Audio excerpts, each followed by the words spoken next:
5 negative impacts of social media. Akala natin ang harmless lang ng social media. Scroll dito, like doon, konting share tapos okay na. Pero real talk, may kapalit yan. Una, comparison.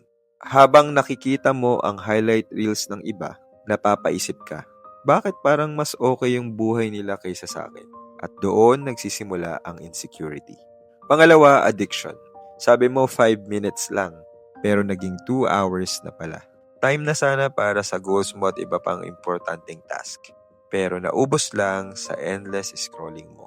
Pangatlo, fake validation. Nagiging basehan ng self-worth mo ang likes at views. Kapag mababa ang engagement, pakiramdam mo kulang ka. Pero hindi naman talaga yan ang tunay na sukatan ng halaga mo.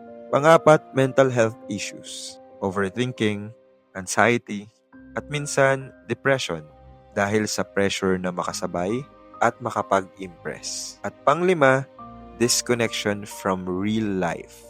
Habang connected ka online, unti-unti ka namang nawawala sa totoong mundo. Sa pamilya, sa sarili mo, at sa mga bagay na mas mahalaga. Kaya ang tanong, ikaw ba ang gumagamit ng social media? O ang social media na ang gumagamit sa'yo? Minsan, hindi mo kailangang mag-scroll.